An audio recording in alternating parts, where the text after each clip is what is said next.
Hello, this is Miss Kilburn-Bond from Malmesbury School. So I'm going to try and talk to you about how to compare the poems for your GCSE literature exam. So this is where you will have studied a collection of poetry either on the theme of power and conflict or love and relationships, and you're going to be asked in the exam to compare two poems in an essay that will be taking you roughly 45 minutes to write. So in this video, the learning objectives are to give you a strategy for writing comparatively about the poems, so hopefully you're not sitting there just not sure even how to start. So something that you can always try and do to help you get started. And hopefully by the end of the video you'll understand the three assessment objectives, assessment objective 1, 2 and 3, that will be really important to how your work will be marked. Now, rather than use the poems themselves to try and teach how to approach this question, I've decided to use something that perhaps seems a little bit silly. I'm going to use children's picture books because sometimes I think if you think about how to approach something using something that seems silly and perhaps easier than what you're going to do in the real thing, it can be more memorable and it can help you then transfer what we're going to do with children's stories onto the poetry. And it also means I'm not going to give you the answers to a particular poetry question because it's really important that they are your ideas when you actually come to writing that essay. So on the screen now you can see some classic children's picture books. Hopefully you're familiar with them. If not, just a really super quick reminder. So we've got The Gruffalo, really famous children's picture book about a little mouse who's walking through a wood, and to scare off creatures that might eat him, like foxes and owls and snakes, he tells a story about this mythical creature, the scary Gruffalo, hoping that that's going to scare away all the other animals. And then he bumps into the Gruffalo and has to turn the tail on its head and tell the Gruffalo stories about all the other animals to try and frighten the Gruffalo from eating him. And in the end, the mouse wins the day. We've got The Tiger Who Came to Tea, which does what it says in the title. A tiger turns up at a little girl's house and stays for tea. How the Grinch Stole Christmas. You might have seen a film version of this. So the Grinch being Dr. Seuss's really miserable Christmas character, someone who lives up at the top of a mountain and he hates Christmas. He hates the fact that in the town below the mountain, Whoville, all the people who live there, called the Whos, celebrate Christmas and they love everything that's happening, and he has this brilliant idea that he's going to ruin it for them all. So he goes down into the village before Christmas dressed as this sort of sinister Father Christmas character, and he tries to steal everything that's to do with Christmas, but it backfires horribly on him by the end because he realises that you can't take the Christmas spirit away. You might be able to take away the presents and the decorations, but the Whos from Whoville still sing and have a lovely time, and the Grinch has to change his wicked ways. Then we've got the classic Thomas the Tank Engine, so a series of stories about talking engines and the adventures that they get up to. And then finally the Very Hungry Caterpillar, so a caterpillar who every day of the week munches his way through increasing amounts of food until finally at the very end he turns into a beautiful butterfly. Now, if we're trying to think about this in terms of a GCSE exam, then the question would sound something like this. Compare how poets present the way that good triumphs over evil in The Gruffalo and in one other poem from bedtime classics. So rather than power and conflict or love and relationships, we've got a collection here called bedtime classics. Now the question in your exam is going to sound very similar to this. It will start with this phrase, compare how poets present the way that, and then what comes next will depend. We don't know what's going to come up in your exam, but it will be something that relates to a theme, an idea that runs through the poems in the collection that you've been revising. So for the Bedtime Classics collection, we're looking at this idea that good triumphs over evil. Often in children's stories, this is something that comes up again and again. And in the exam, you will be told one of the poems, and the other poem you will be able to choose yourself. So in this example, we've been told we've got to use The Gruffalo, but the other poem, with the other book if you like, but these are rhyming stories, so the other poem you can choose yourself. So what are you going to do first? Well, let's call them steps. So step 1, the first thing you need to do before you make any decisions in the exam is to identify the focus of the question, so you can make a very wise choice about what your second poem is going to be. So we've got 3 parts of this question that we really need to be aware of, and I've highlighted the words for you. So we've got this word compare that you know is going to come up. This has to be a comparative answer. If by the time you've finished your essay writing you haven't made comparisons, you've not looked for similarities or differences, then you're not going to be able to do very well. So really important that you start with that word. Then highlighted in the pink here, we've got the word how. Compare how poets present. This isn't an essay that's just allowing you to talk about the story of a poem. It, like all the other parts of your GCSE, is about trying to see how well you can look at a writer and explain how they've created meaning. What techniques have they used? How do those techniques make us think and feel different things about the text that we're looking at? So you've got to remember those 2 really important words when you write the answer. But the focus of the question, the thing that makes this question different to any other questions, is going to be the theme. So highlighted in yellow, what we're looking at in this example I'm giving you is how good triumphs over evil. And what we're going to end up writing in our essay has to be about good triumphs over evil. If you go off on a tangent and you start talking about something totally different that's not to do with good triumphs over evil, then you're not going to get the marks that you deserve. When you're looking at this in terms of the poem that you're studying for the exams, whatever word that says, whether it's got a word to do with conflict or a word to do with grief or relationships, then that's what you've got to keep focused on, and that starts right from the very beginning of your planning. So step 1, identify the focus of the question, and then you can make a wise choice about the second poem, because the second poem you choose needs to very clearly have good triumphing over evil. If it doesn't include the focus that you're being asked, then you're already putting yourself in a dead end where you're going to find it very difficult to write well. So if we go back to our collection, our bedtime classics collection, and we're thinking we've got the Gruffalo, we're thinking of which other poem best talks about good triumphing over evil, then I think How the Grinch Stole Christmas is the really obvious choice. You might not get a really obvious choice. You might end up in a situation where you can think of 3 or 4 other poems that would compare well. It is entirely your choice which poem you choose. Obviously, make sure that focus is going to work, and then choose the poem that you know you feel most confident writing about. So moving on to step 2. So once you've decided on your 2 texts, you need to plan. Planning is so important and so underrated by so many students and by adults too. Planning really helps you think things through. A bit like if you were going to play a sports game, you wouldn't, before a competition, not warm up. Your PE teachers would constantly be telling you about the importance of warming up your muscles, getting yourself ready for that competitive match. It's the same when you're writing an essay. You need to think and plan. Let your brain warm up. Let yourself get the ideas together before you start writing.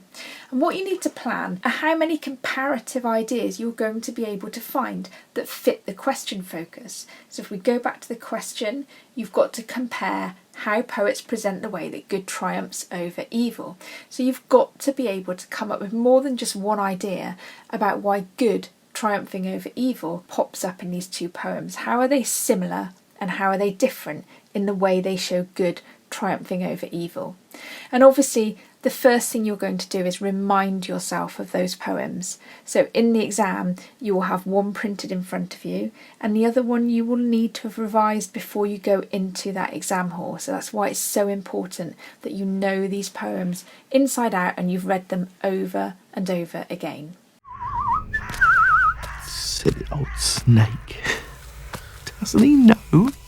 There's no such thing as a Gruffalo. Oh! Oh!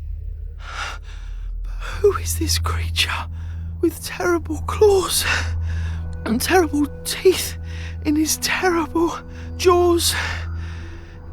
He has knobbly knees and turned out toes and a poisonous wart at the end of his nose. His eyes are orange, his tongue is black, he has purple prickles all over his back. Oh, help. Oh, no. It's a Gruffalo.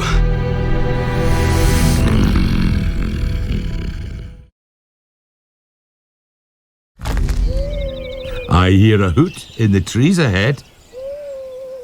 It's Owl, said the mouse.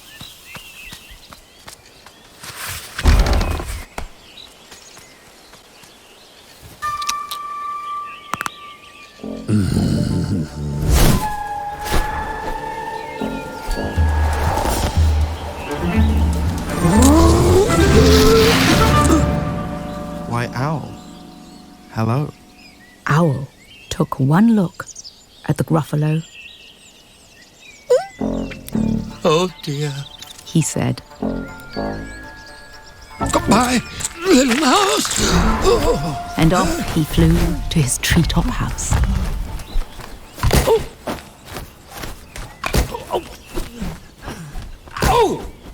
You see? Said the mouse. I told you so. Astounding. Said the Gruffalo. It started in low, then it started to grow.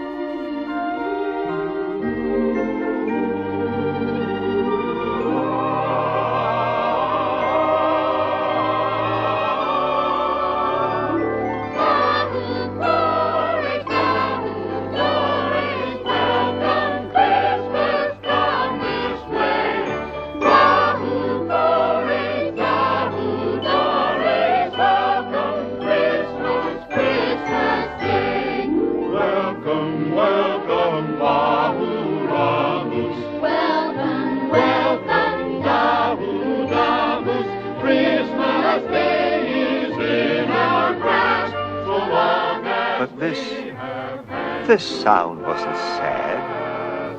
What? This sound sounded glad. Every who down in Whoville, the tall and the small, was singing without any presents at all. He hadn't stopped Christmas from coming. It came. Somehow or other, it came just the same. And the Grinch, with his Grinch feet, ice cold in the snow, stood puzzling and puzzling. How could it be so? It came without ribbons. It came without tags. It came without packages, boxes, or bags. He puzzled and puzzled till his puzzler was sore. Then the Grinch thought of something he hadn't before. Maybe Christmas, he thought, doesn't come from a store. Maybe Christmas, perhaps, means a little bit more. So I've had a little go at planning and thinking about some of the comparisons that I think I could find between the two stories.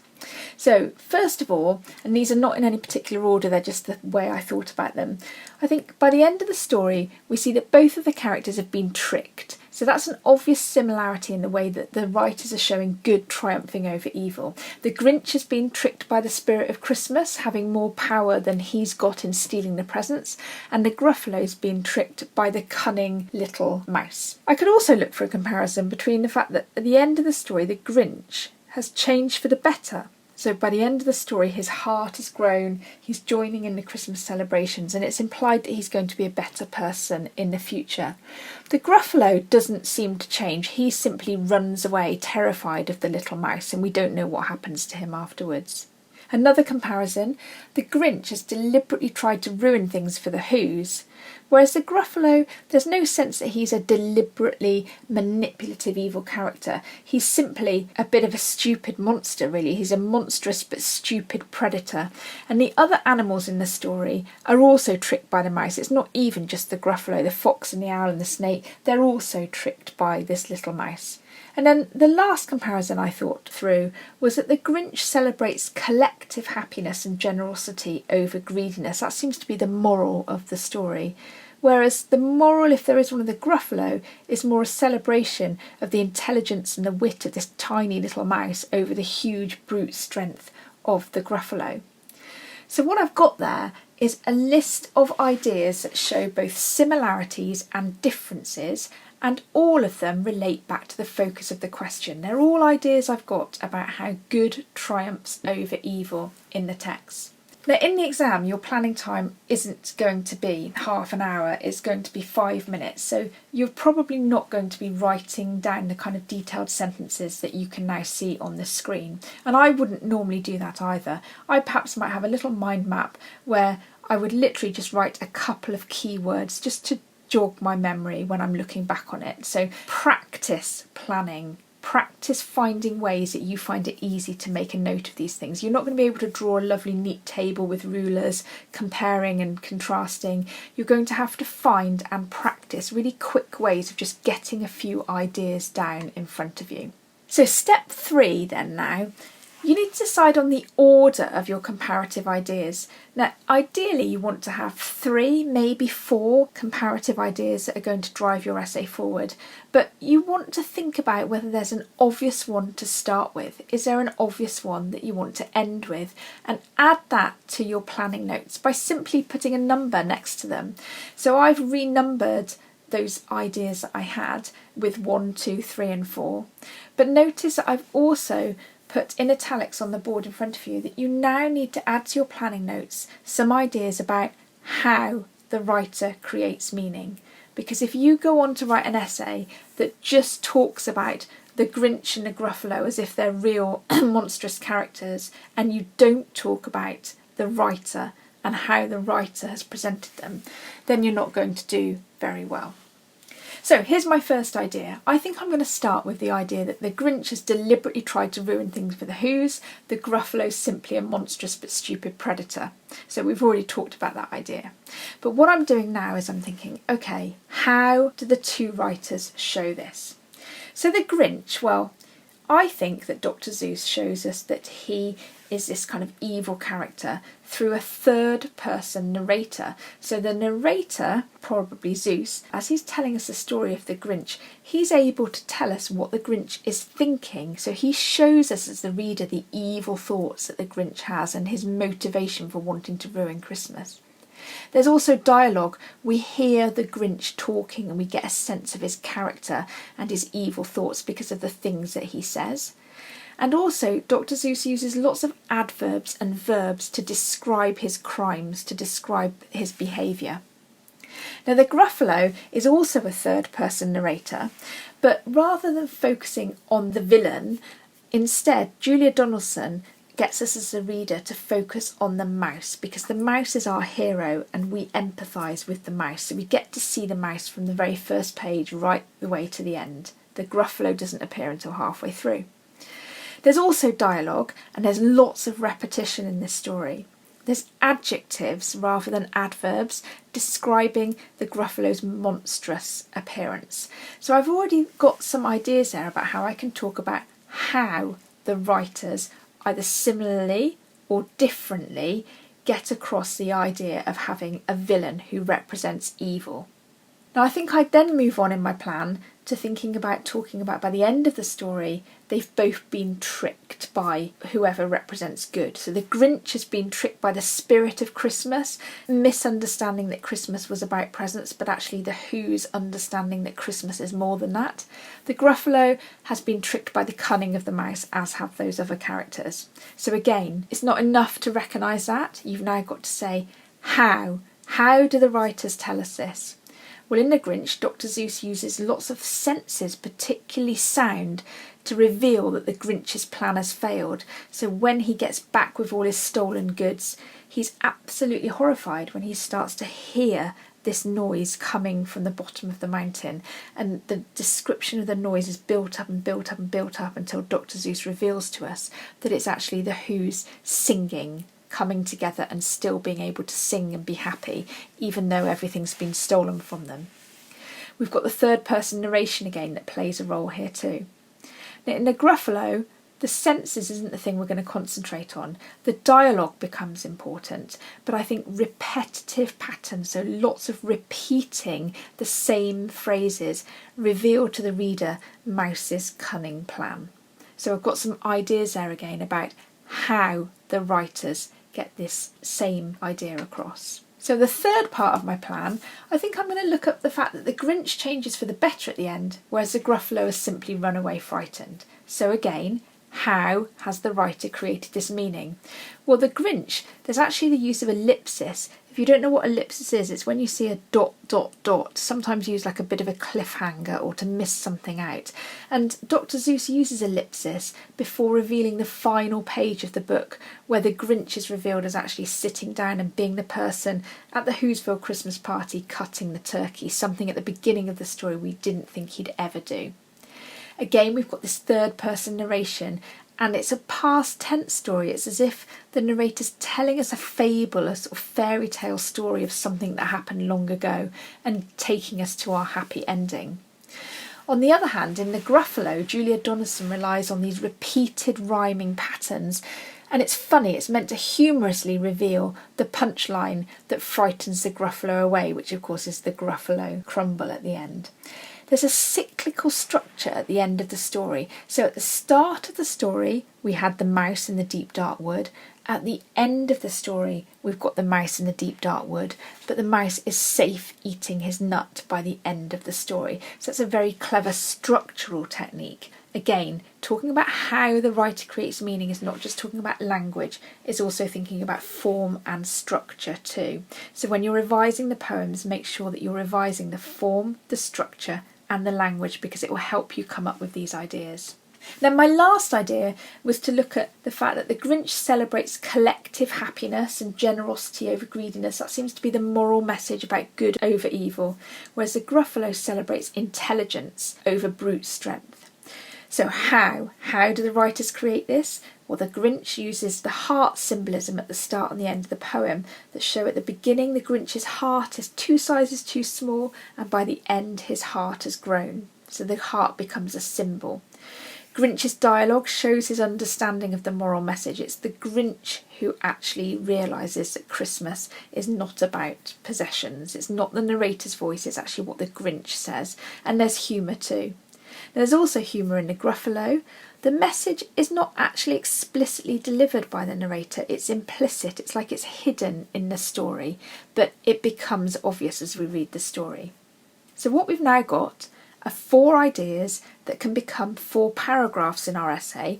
Each idea compares both of the poems, links it to the focus of the question, and we've now got some ideas about how the writer creates meaning. Now, what we haven't talked about yet, and you will know that you need to include, are quotations, evidence. You cannot write an analytical essay unless you've got evidence for what you're saying. So step 4, still before you start writing, pick up a highlighter or a pencil. In the exam, you can write on the poem that's printed in front of you and highlight and annotate 1 or 2 short quotes from the poem that's going to help you explain the points you're making.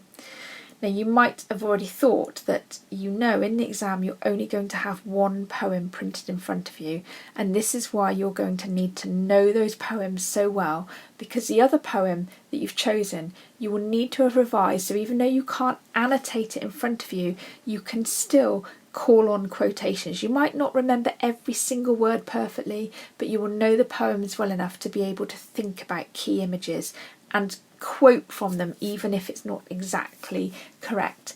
Well, so what you can see on the board then are 2 quotes that I've taken from the Grinch and from the Gruffalo. So the first one's from the Grinch. Then he slithered and slunk with a smile most unpleasant around the whole room, and he took every present. Now, what I've done with this quote, I put a little arrow to a few words I'd like to look at here. Slithered, slunk, and took.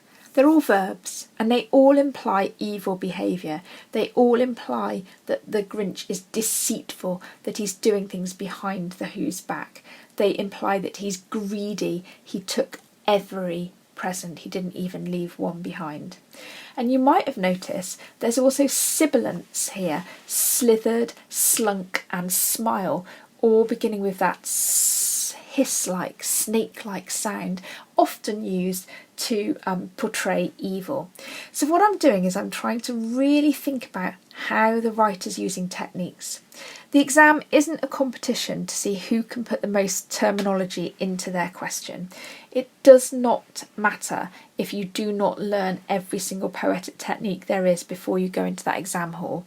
What matters more is that you can explain the effect. However, it is a good idea to have just the basic poetic techniques up your sleeve, because it just will make your life a little bit easier, but only use them if you've got something meaningful to say. Don't just use the word sibilance if you can't explain how it adds to the sound of the poem, and how at this point the hiss, which we associate with snakes, which are often used as images of danger, how that adds to the meaning at this point. So let's go on to the Gruffalo quote here. He has knobbly knees and turned out toes and a poisonous wart at the end of his nose. So we don't have verbs here that we're going to concentrate on. For this one we've got some adjectives. We've got the knobbly, we've got the poisonous. They're negative images. They're monstrous. They create the idea of the Gruffalo being dangerous and unusual. Now, it's a children's book. They're not really scary, are they? But they're as scary as Julia Donaldson can really afford to be when she's writing for such young children. It's meant to make the Gruffalo sound like he's something different. So what we're going to be able to do is to use our quotations and use our analysis of how to make sure that our paragraphs are analytical and detailed.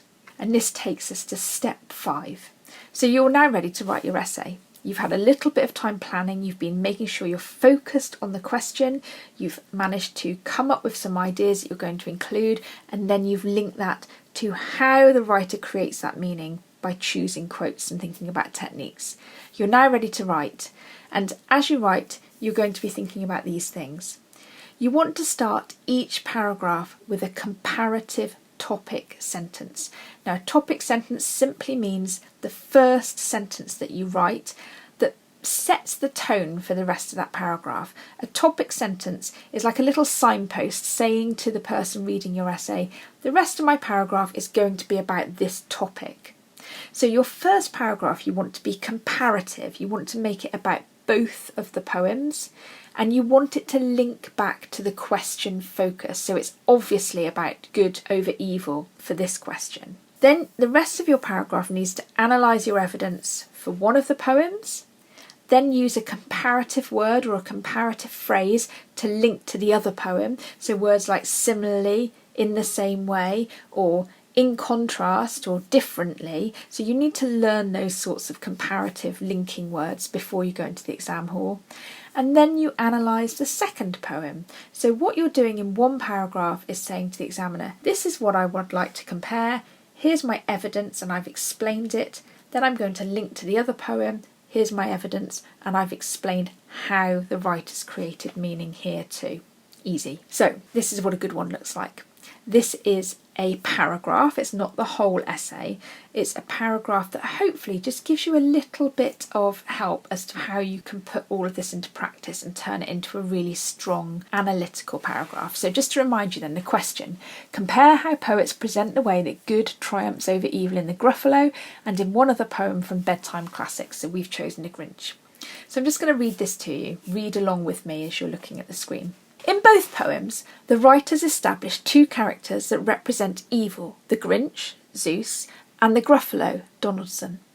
Both are described in negative ways, so that the reader is pleased that by the end of each poem they have been defeated by a force of good. Zeus's third-person narrator clearly dislikes the Grinch and uses a range of negative verbs to show that his actions are evil. As he goes around the houses of the Whos stealing the Christmas presents and decorations, he is described as slithering and slunking with a smile most unpleasant. The fact that he is smiling as he takes every toy away from an innocent family is shocking, and the hissing, sibilant sound in this line emphasises the Grinch's snake-like image. He's clearly a threatening character who is opposed to goodness. Similarly, the Gruffalo is supposed to embody something frightening and dangerous to the heroic mouse we are encouraged to love and admire in the Gruffalo. Donaldson uses adjectives to create a monstrous image of the Gruffalo's knobbly knees and the poisonous wart at the end of his nose. The context of writing for young children means that both authors have not been too shocking in their descriptions, but describe their villains with a sense of fun. And that's it. That's a paragraph that does all of the things that the examiner's looking for. Speaking of the examiner, there's one in the top left-hand corner.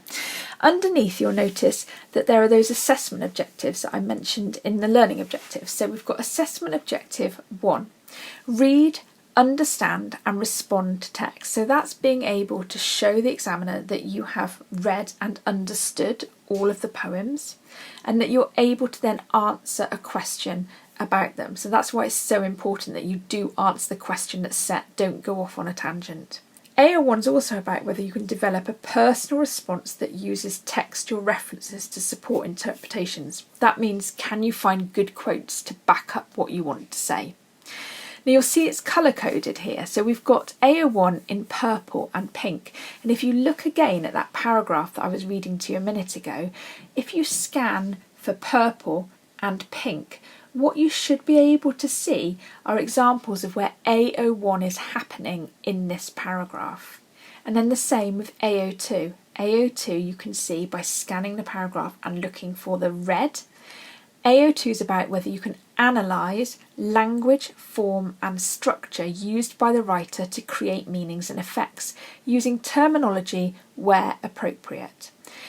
So as I've said, the terminology is brilliant if you are using it to explain meaning.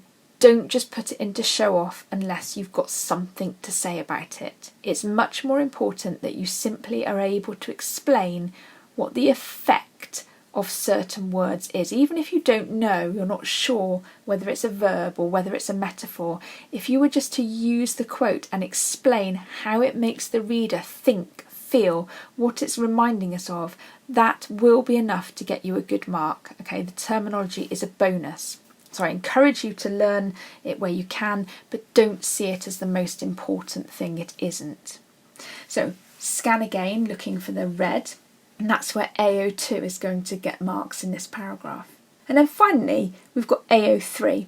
And AO4 does exist. AO4 is looking at your spelling and punctuation and grammar, but for the purposes of what we're doing now, we're not going to focus on that. We're going to look at AO3, which is showing an understanding of the relationships between texts and the contexts in which they were written. So this is where our comparison comes in. Now what I've done is, in the green, I've tried to highlight words where I think I'm showing that I'm comparing the text at the same time. So at the very beginning, in both poems, both are described, and then a bit later on, similarly, and then at the end I've got both again.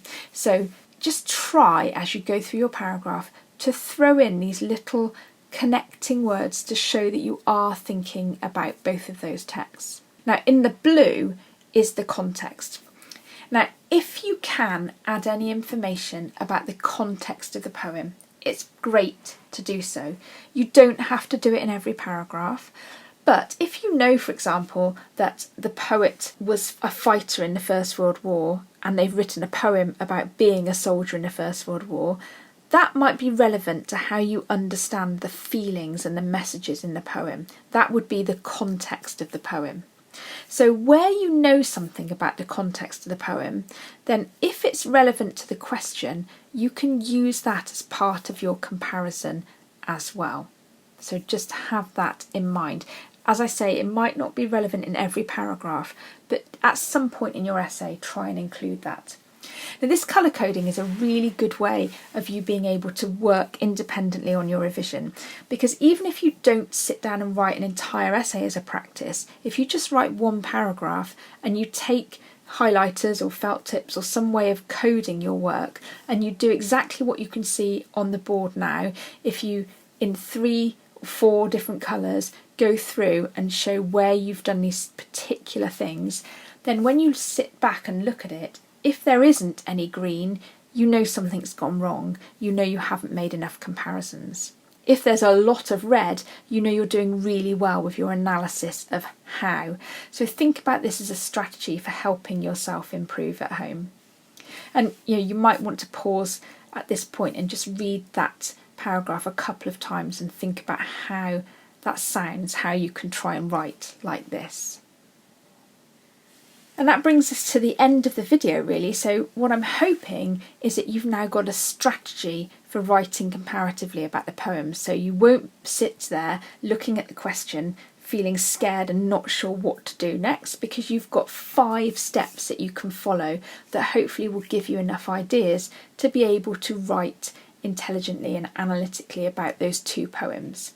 I also hope that you now have got some understanding of AO1, AO2, AO3, what those assessment objectives mean, what they might look like in a good paragraph, and I've given you an idea as to how you can assess that yourself to understand how someone else is going to assess it when they mark your work.